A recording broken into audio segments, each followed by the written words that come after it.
Stepping up ceasefire violations, Pakistan is resorting to mortar shelling and heavy firing on several BSF posts along the Indo-Pak border in Samba. At least 4 villagers have been injured in firing from Pakistan's side in Manyari village in Kathua. The border villages remain on the edge. Most of the shelling is happening in Chilyari and Ramgarh area. There was brief lull of 2 hours after overnight exchange of fire, where 30 BSF posts were targeted in Samba and Kathua districts of Jammu and Kashmir. India has been fighting fire with fire. This ceasefire violation is the 5th by the Rangers in as many days and 9th in the last 10 days.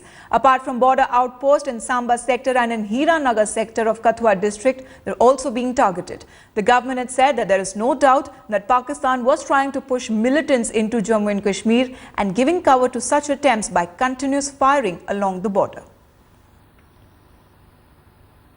We are right now at the ground zero. This is the frontline area of Samba sector, the international border, and I can tell you that just few kilometers away from here is where the entire action is taking place. If my cameraman can show you this entire area, it falls in the direct line of fire from the Pakistani outposts. We are giving you these details right from the ground zero where this entire action has been taking place. Throughout the night there was continuous gunfire going on in this entire area, and now villagers who are living along this region have completely evacuated their places. Their houses are completely left vacant now. This entire area is basically where the entire shelling has been taking place. Mortar shells and gunfire has been reported in these places from Pakistan side. I can tell you that at least 30 border outposts in this region are involved in this entire action, and even now intermittent firing is being reported from various places where the BSF has been telling us that the Pakistani sides have continuously been firing at them, and they are responding in equal caliber. Till 7 in the morning there was very heavy gunfire going on, and after that the gunfire resumed with a brief lull in the action, and now various places in these regions are still receiving gunfire. We've been told that few villagers are injured also in this firing, and many of them have evacuated these places. Clearly, tension still prevailing in these frontal areas of the international border in Samba sector and other adjoining places of Jammu division. With cameraman Dilip Sahu, Shujaul Haq in Samba for Headlines Today. Joining me live from Jammu and Kashmir is Headlines Today's Shujaul Haq. Shuja, you're at ground zero, you're at the Samba sector. What is the latest report that you are getting? Is the firing still on? Well, that's right. The tension is still prevailing in this entire area, and we've been told that the intermittent fire is still being reported at various places in the forward areas. You know, we are barely few kilometers away from where the international border lies and where this entire action is taking place. From here on is where which is the area which falls in the direct line of action and is targeted by the Pakistani Rangers as well. Here the villagers tell us that the gunfire reaches here whenever there is heavy shelling that is done from the other side.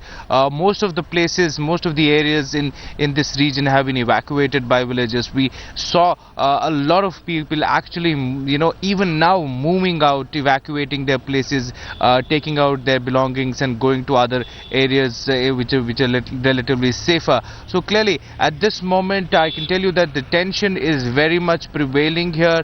The escalation of the situation has happened throughout the night. There were at least 30 border outposts which were receiving fire and were responding also very heavily. Also the fact that every time there is ceasefire violation or gunfire being targeted on the Indian side, the Indian side responds very, very heavily. We've been told by locals that throughout the night they've been hearing a lot of gunfire going back from here towards their side as well. So clearly from both the sides it looks like that the tension it continues to loom large. It has been many hours that these villagers have not slept through in a peaceful manner, and even now there is no guarantee that this will not continue for some time now. Right, Shuja, stay on with us. Let's play some more reactions that are coming in from the villagers along the international border. मैं नहाने गया था और वहाँ पर गोलाबारी हुई तो उससे लगे हुए। कब से हो रही है गोलाबारी? रात को भी हुई थी थोड़ी सी और सुबह हुई थोड़ी सी। Shuja, we just heard an injured villager. Is it right that the villagers, the civilians, are in direct line of attack by the Pakistani Rangers? Well, that's right, and that's what we've been pointing out. We've been told by the BSF officials that after a brief lull in the overnight firing, with the moment villagers started coming out for their normal chores, and they were moving out of their houses, that was the time when the firing once again started, and that is very worrying. The villages which are in direct line of fire clearly received the brunt of this aggression from either that side or the response that Indian side gives to them. The fact is that in this entire gunfire between the two sides, at the end of the day, it is the civilians who are who bear the entire brunt and are forced to evacuate from their places. Most of these civilians that we spoke to only want peace in these regions. They don't want any firing. They don't want to hear the gunfire going on from either side. So that remains the biggest concern here, and now the administration is also trying to do a little bit from their side, whatever they can, and are trying to move these villagers to safer locations. But one very important point to mention here is that there are very little that these people can do here. Most of the places in these villages, they don't even have bomb shelters. So every time gunfire starts or heavy mortars are fired, shelling happens, it's the villagers who actually become the target of this violence. Right, villagers becoming the target of the ceasefire violation by Pakistan. Thank you very much, Shuja, for joining us. Stay safe. We'll keep coming back to you for more updates.